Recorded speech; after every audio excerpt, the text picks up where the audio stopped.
اور شان اولیاء وقت بہت سارا ہو چکا ہے. اب میں اس میں اندر ایک بس واقعہ ابن جوزی، کیونکہ اللہ والوں کی محفل ہے نا تو بات بھی اللہ والے کی ہونی چاہیے. ابن جوزی علیہ رحمہ، اور اگر آپ نے یہ سمجھ لی نا بات تو میں سمجھتا ہوں اس کے بعد مجھے اور کوئی بات کرنے کی ضرورت نہیں پڑے گی. اہل اللہ کی شان کیا ہے اور ہم کیوں گلی گلی کوچے کوچے جا رہے ہیں. امام ابن جوزی رحمۃ اللہ علیہ، آپ نے یہ واقعہ اپنی کتب میں لکھتے ہیں. آپ فرماتے ہیں کہ ایک دن نا ایک بڑے اللہ کے پیارے ہیں حضرت ابو ہاشم، امام ابو ہاشم رحمۃ اللہ علیہ، ایک دن نا آپ نے کسی جگہ پر جانا تھا دریا کے پار، بڑی ایمرجنسی تھی، ضروری جانا تھا، اور اتنا ضروری جانا تھا ادھر بھاگ رہے ہیں ادھر بھاگ رہے ہیں ادھر بھاگ رہے ہیں اس کنارے پہ بھاگ رہے ہیں، دیکھتے جا رہے ہیں لیکن کوئی کشتی نہیں مل رہی. توجہ ہے؟ ہاں، آپ بھی نا اس کشتی میں ہی رہیں، اس کشتی میں رہیں، کیونکہ جب تک رہیں گے نا تو انشاءاللہ پار لگ جائیں گے. کشتی میں رہیں گے تو پار لگ جائیں گے. اگر ادھر ادھر دیکھیں گے تو ہو سکتا ہے ڈگمگا بھی جائیں. جی تو توجہ ضروری ہے. کشتی میں رہیں گے تو انشاءاللہ، کیونکہ کشتی وہی کنارے پہ پہنچتی ہے جس کا کوئی نہ کوئی ملاح ہوتا ہے، جس کا کوئی نہ کوئی. میاں محمد بخش صاحب رحمۃ اللہ نے فرمایا، راہ دے ہر کوئی آنکھے، راہ دے ہر کوئی آنکھے، میں بھی آنکھاں راہ دے، بن مرشد دے راہ نہیں ملدا، بن مرشد دے راہ نہیں ملدا، رول مرسے وچ راہ دے. میرے عارفوں کے سلطان کا بھی قلم اٹھا پھر حد کر دی. آپ نے فرمایا اور ایسا فرمایا، آپ نے اللہ اکبر. میں کسی اور سمجھ جا رہا تھا، آپ نے میری ڈائریکشن چینج کرنے لگے. زندہ باد. آپ نے میں چلو اس طرف ابھی دوبارہ آتا ہوں اسی کشتی کے اور اس کے ملا کی طرف.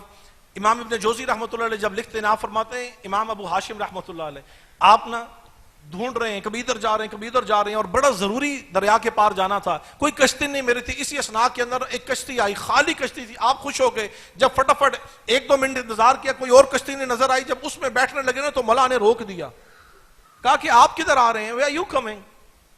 انہوں نے کہا کہ آپ نہیں آ سکتے. کہا خالی کشتی ہے، اتنی جگہ پڑی ہے، تو کہہ رہے میں نہیں آ سکتا. کہا ہاں نہیں آ سکتے. کہا کیوں نہیں آ سکتے؟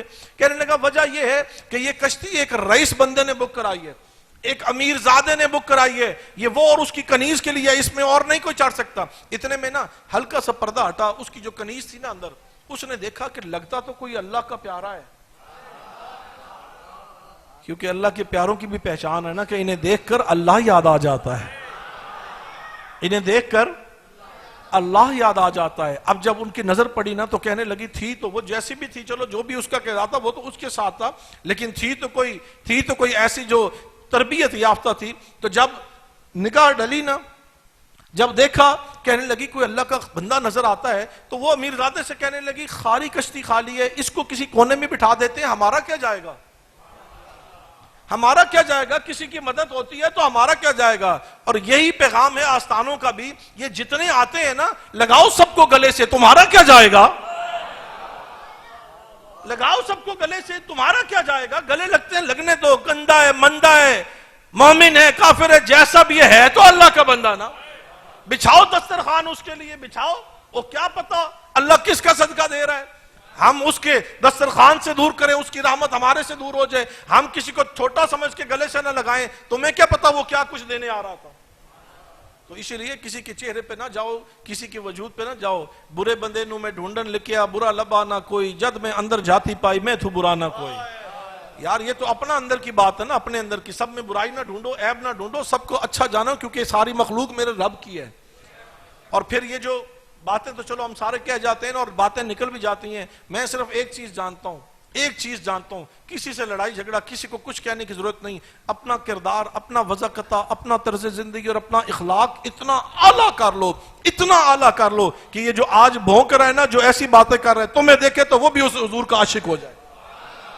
بس ہمیں اتنی سی بات پتہ ہے. ایسے میٹھے ہو جاؤ، ایسے میٹھے ہو جاؤ، وہ کہیں نا کہ امتی ایسا ہے تو آقا کتنا میٹھا ہوگا.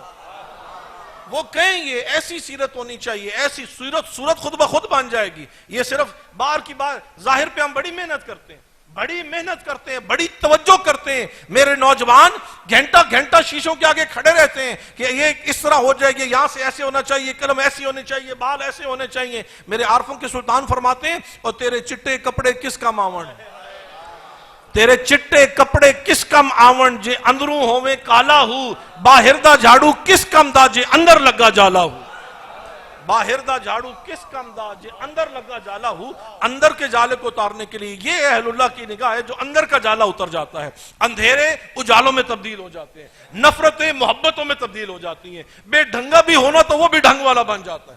اللہ اکبر، بے مقصد زندگی گزارنے والے کو بھی مقصد حیات مل جاتا ہے، بس کسی کی نگاہ پڑنی چاہیے، کسی کی نگاہ پڑنی چاہیے۔ اللہ اکبر، اب جب کشتی میں سوار ہونے لگے، جب اس نے روکا، اندر سے آواز آئی انہیں آنے دو۔ اس امیر زادے سے کہنے لگی ہمارا کیا جائے گا، کسی کی مدد ہو جائے گی، کسی کا بیڑا پار لگ جائے گا۔ تو کسی کا بیڑا پار لگانا چاہیے، اگر تمہارے تھوڑے عمل سے کسی کو فائدہ ہو جائے تو اللہ کے بندو فائدہ ہونے دیا کرو، فائدہ ہونے دیا کرو۔ ایک یہ بھی جاتے جاتے چلتے چلتے حضور علیہ الصلوۃ والسلام کی ایک حدیث پاک بھی سن لیں کہ یہ نہ ہو کہ ساری گفتگو سنا دیے۔ ویسے تو سٹارٹ ہی میں نے 2 حدیثوں سے کیا تھا۔ آقا پاک علیہ الصلوۃ والسلام نے نا یہ زندگی گزارنے کا مجھے ڈھنگ اس حدیث سے پاک سے آیا ہے، اس حدیث پاک سے جب سے سنی، جب سے دیکھی۔ اب میں چاہتا ہوں یہ آپ کو بھی پتہ لگے تاکہ زندگی گزارنے کا تھوڑا پتہ تو چلے نا، معاملات ہونے کیسے چاہیے، لین دین ہونے کیسے چاہیے۔ ایک صحابی، میں پورے واقعے کی طرف نہیں جاتا، پوری حدیث پاک کی طرف نہیں جاتا، کام لمبا ہو جائے گا، میں صرف اس کا وہ آپ کے سامنے نقشہ کھینچتا ہوں جو طرز زندگی ہم نے زندگی گزارنی کیسے ہے، ریٹرن کیا ملے گا، میں اس کی طرف نہیں جا رہا۔ اللہ اکبر۔ اور ایک آقا پاک علیہ الصلوۃ والسلام کے غلام پہلے دوسری طرف سے جنگ لڑنے آئے تھے، چہرہ ودھا دیکھا، عاشق بن گئے۔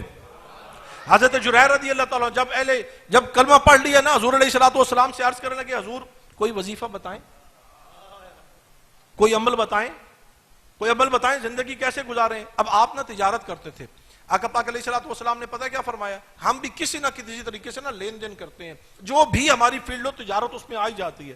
آقا پاک علیہ الصلوۃ والسلام نے فرمایا صرف ایک چیز یاد رکھنا بہت ہوگی زندگی گزارنے کے لیے۔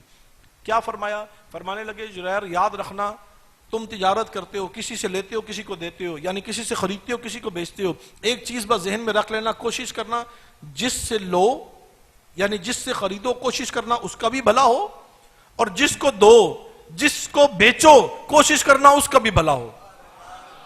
جس سے لو کوشش کرو اس کا بھی بھلا ہو، جس کو دو کوشش کرو اس کا بھی بھلا ہو۔ ان دونوں کے بھلے کی برکت سے اللہ تمہارا بھلا فرما دے گا۔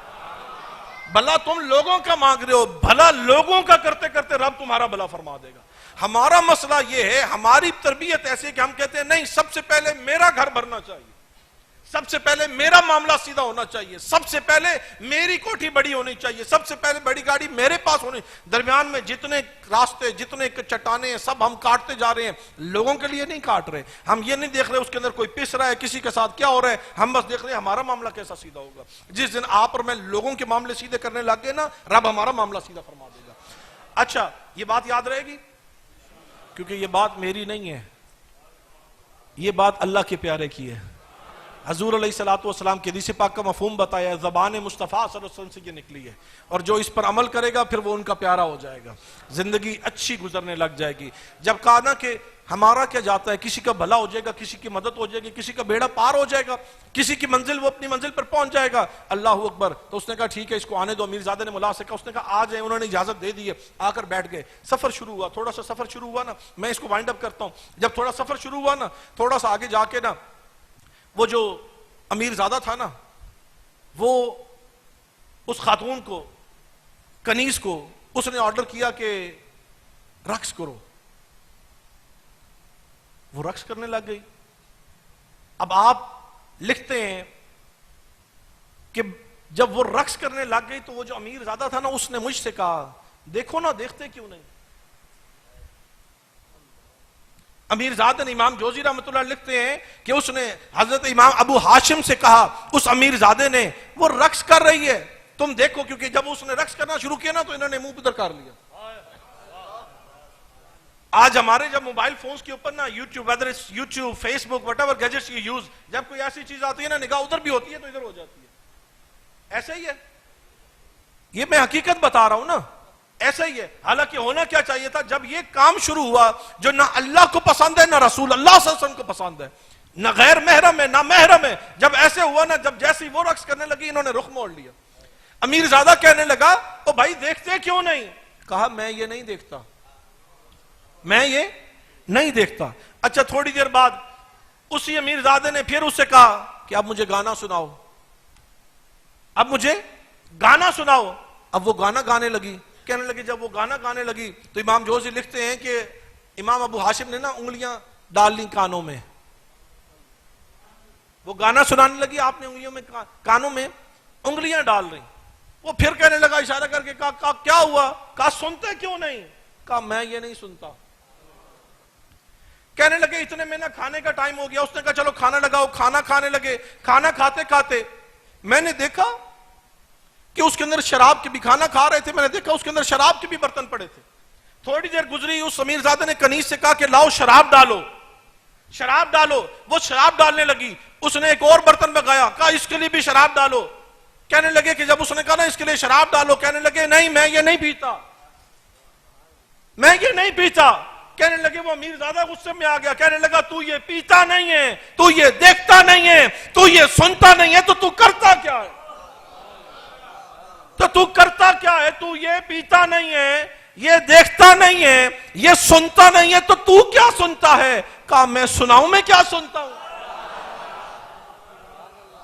کہا میں سناؤں میں کیا سنتا ہوں. کہا سناؤ تم کیا سنتے ہو. اس کو روک دیا, وہ بیٹھ گئی. کہا تو بتا نا تو سنا کیا سنتا ہے. اللہ اکبر. جب یہ کہا نا کہ میں سناؤں, اس نے کہا سناؤ. کہنے لگے اس نے آگے سے اللہ کا قرآن سنانا شروع کر دیا. اس نے آگے سے اللہ کا قرآن سنانا شروع کر دیا. کہنے لگے وہ قرآن سنتا گیا, میں جدھر رکتا کہتا اور سناؤ نا. رک کیوں گئے؟ اور سناؤ نا. میں یہ نا بڑے دعوے سے کہتا, ہم لوگ نا بڑی دور نکل گئے, ہم لوگ بڑی دور نکل گئے. ہم اپنے موبائل فونز کے اندر, ہم اپنے گھریلو معاملات کے اندر, ہم اپنے بزنس کے اندر, ہم اپنی نوکریوں کے اندر, ہم اپنی سٹڈیز کے اندر, ہم بڑی دور نکل گئے, بہت دور نکل گئے. ہمیں پتہ ہی نہیں, ہم ان گانوں کی دھن کے اندر قرآن کی دھن کو ہی بھول بیٹھے. اور ادھر دیکھو یہ کیا کہہ رہا ہے. جب قرآن سنانا شروع کیا, جب قرآن سنانا شروع کیا, ادھر سے آپ قرآن سناتے گئے, جدھر رکتے وہ کہتا اور سناؤ نا یہ ہے کیا, اور سناؤ نا یہ ہے کیا. اللہ اکبر. آپ پھر سناتے جا رہے ہیں. اور یہی مشن ہے حضرت سلطان باہو رحمۃ اللہ علیہ فاؤنڈیشن کا, اور یہی شان ہے اہل اللہ کی کہ وہ جدھر جاتے ہیں وہ بات ہی آر کی کرتے ہیں. وہ جدھر جاتے ہیں, آج ہی سنگیوں کو آج دن میں خلیفہ صاحب کے آستانے پر محفل تھی نا, میں آج دن میں ان کو بتا رہا تھا. میں نے کہا آج ڈاکٹر کے پاس جاؤ نا, کسی کو آرام نہ آ رہا ہو, وہ نشے کا انجیکشن لگا دیتا ہے. اسی طرح کرتے ہیں نا, that's what they do, right? This is the medicine they gave you. وہ نشے کا انجیکشن لگا دیتا ہے. میں نے کہا فرق صرف اتنا سا ہے, ڈاکٹر جو دنیاوی معاملات کرتا ہے وہ نشے کا انجیکشن لگا دیتا ہے, اس کو سکون آ جاتا ہے. اور یہ جو اللہ والوں کے پاس جاتے ہیں نا, اللہ والا انجیکشن لگاتا ہے, لیکن انجیکشن پتہ کس کا لگاتا ہے؟ وہ اللہ کے قرآن کا انجیکشن لگاتا ہے, وہ عشق مصطفیٰ صلی اللہ علیہ وسلم کا انجیکشن لگاتا ہے. وہ دھن سناتا ہے تو قرآن کی سناتا ہے. وہ نعت کے اندر, اب یہ جس نے گانے سے باہر ہی نہیں آیا, جو موبائل سے باہر ہی نہیں آیا, جو ڈراموں سے باہر ہی نہیں آیا, جو موویز سے نکلا ہی نہیں, اس کو کیا پتا کہ حضور علیہ الصلوۃ والسلام کی نعت میں کتنی چاشنی ہے. اس کو کیا پتا کہ ذکر اہل بیت کے اندر کتنا مست والا ماحول ہے کہ جو ایک مرتبہ جسے یہ دشا چڑھ جاتا ہے پھر یہ نہیں اترتا. اسے کیا پتا کہ صحابہ کرام کی زندگیاں کیسی ہیں. اس کو کیا پتا کہ کوئی جو محفلیں, جو صحبت مصطفیٰ صلی اللہ علیہ وسلم جن کو ملی, جن کو تربیت مصطفیٰ صلی اللہ علیہ وسلم ملی, ان کا کیا مقام ہے, کیا منزل ہے, کیا کہ ہمیں پتہ ہی نہیں ہے. کبھی وہ رخ کیا ہو تو تب ہے نا, کبھی اس سمت گئے ہو تو تب ہے نا. ہم سکون ڈھونڈ رہے ہیں گانوں کے اندر, ہم سکون ڈھونڈ رہے ہیں موویز کے اندر, ہم سکون ڈھونڈ رہے ہیں تاش کے پتوں میں, ہم سکون ڈھونڈ رہے ہیں گپے مارنے میں. لیکن اللہ کا قرآن کہہ رہا ہے الا بذکر اللہ تطمئن القلوب, کہ سکون صرف اللہ کے ذکر میں ہے. آج ہم یہ سیڑھی چڑھتے چڑھتے پتہ نہیں کتنی دور نکل گئے ہیں, اتنی دور نکل گئے کہ ہم بھول گئے کہ ہم نے مرنا بھی ہے. وہ فرما رہا ہے, اللہ کا قرآن کہہ رہا ہے الہاکم التکاثر حتی زرتم المقابر, کہ تم اتنا آگے چلے گئے, اتنا آگے چلے گئے, اتنا آگے چلے گئے, اتنا غافل رہے, اتنے دنیا میں حریص ہو گئے کہ تم نے قبروں کا منہ جا دیکھا. کیا سمت ہے؟ what is our direction? what's our focus? where is our attention? look at what we are doing, look who we are. آج دیکھو تو صحیح کیا سمت اپنے لیے چنی ہے. کیا ڈائریکشن اپنے لیے چنی ہے؟ دیکھو تو صحیح تمہارا مقام کیا ہے۔ نہ وہ حسن میں رہیں شوقیاں، نہ وہ عشق میں رہیں گرمیاں، نہ وہ حسن میں رہیں شوقیاں، نہ وہ عشق میں رہیں گرمیاں، نہ وہ غزنوی کی تڑپ رہی، نہ وہ غم ہے زلف ایاز میں۔ کس سمت میں جا رہے ہو؟ کس سمت میں جا رہے ہو؟ جہاں پر آپ اللہ کا قرآن سنانا شروع کرتے، جہاں پر وہ روکتے، کہنے لگے اور سناؤ نا، اور سناؤ نا، یہ کس کا کلام ہے؟ جو ساری زندگی گانے سنتا رہا، اس کو کیا پتا اللہ کے قرآن میں کتنا حسن؟ وہ سکون ادھر ڈھونڈتا تھا، کہنے لگے مجھے تو قدموں میں آ کے گر گیا، قدموں میں آ کے۔ بادشاہ تھا، امیر زیادہ تھا، ابھی وراثت میں اتنا کچھ ملا تھا، سارا کچھ چھوڑ دیا، سارا کا سارا کچھ چھوڑ دیا، وہ کنیز کو رخصت کر دیا، سب کا سب کچھ چھوڑ کے امام ابن جوزی علیہ رحمہ فرماتے ہیں کہ پھر 40 سال جب سے وہ اللہ کے بندے سے اللہ کا قرآن سنا، اللہ کی باتیں سنی، اللہ کا فرمان سنا، وہ قرآن کی دھن سنی، ایسے مگن ہوئے کہ پھر 40 سال آپ نے امام ابو ہاشم کی ڈیوٹی میں گزار دیے۔ 40 سال آپ کی ڈیوٹی میں گزار دیے، حالانکہ جب آپ دنیا سے رخصت ہوئے تو جنازہ پہلے چلے گئے، تو جنازہ آپ کے امام ابو ہاشم نے خود پڑھایا۔ 40 سال ان کی ڈیوٹی میں گزارے۔ ہم کدھر اپنا وقت دے رہے ہیں؟ ہم کدھر اپنے لمحے ضائع کر رہے ہیں؟ ہم کن عیاشیوں کے چکر میں پڑے ہیں؟ ہم کدھر سکون تلاش کر رہے ہیں؟ سکون ہے تو اللہ کے گھر میں ہے، سکون ہے تو در حبیب علیہ السلام پہ سکون ہے۔ بس یہ وہ پتہ کیا، اس نے بھی یہی شعر کی عکاسی کی، اس نے بھی یہی سوچا ہوگا، بس ایک ہی گلہ ہے مجھے، ساری زندگی جو جا کے گزار دی نا گانوں کی دھن کے اندر۔ ہم بھی آج یہی کہتے ہیں، بس ایک ہی گلہ ہے مجھے کہ تم بڑی دیر سے ملا ہے مجھے، تم بڑی دیر سے ملا ہے مجھے۔ لیکن جن کو اب پتہ چل چکا ہے، ان کو تو چاہیے نا اللہ کے قرآن کی طرف سے مت کر لیں، ان کو چاہیے نا اپنا رخ بے حیائی سے حیا کی طرف موڑ لیں، ان کو چاہیے نا پیشانیوں کو سجدہ ریزیوں کی طرف دیں، ان کو چاہیے کہ اگر سنگت ہو تو پھر سنگی ہو تو وہ اللہ کا بندہ ہونا چاہیے۔ ہر اس چیز سے جڑ جاؤ جو تمہیں اللہ کے قرآن سے جوڑ رہی ہے، رسول اللہ صلی اللہ علیہ وسلم کے فرمان سے جوڑ رہی ہے۔ وہ دیکھو نا، وہ لنگی کی وجہ سے اپنے شہر کی ایک دفعہ نہیں آ سکے، اگلے سال قضا کر دی کہ اگلی دفعہ جاؤں گا، دو تحفے لے کے جاؤں گا۔ سارا سال محنت کرتے رہے، جب ادھر پہنچی تو انہوں نے جلائی نا۔ میسج کیا دیا کہ ہر اس چیز سے دور ہو جاؤ۔ علامہ صاحب نے کیا فرمایا؟ ہر اس چیز سے دور ہو جاؤ جو تمہیں یار سے دور کر رہی ہے۔ وہ موبائل تمہارے کسی کام کا نہیں ہے، وہ ٹی وی تمہارے کسی کام کا نہیں ہے۔ میں کہتا ہوں وہ والدین، وہ اولاد، وہ گھر والے، وہ کاروبار بھی تمہارے کسی کام کا نہیں ہے جو تمہارا رخ مدینے والے کی طرف نہیں پھیر سکا۔ فکر کر تعمیر دل کی ہم وہیں آ جائیں گے، فکر کر تعمیر دل کی ہم وہیں آ جائیں گے۔ بن گیا جس دن مکان خود ہی مکیں آ جائیں گے، بن گیا جس دن مکان خود ہی مکیں آ جائیں گے۔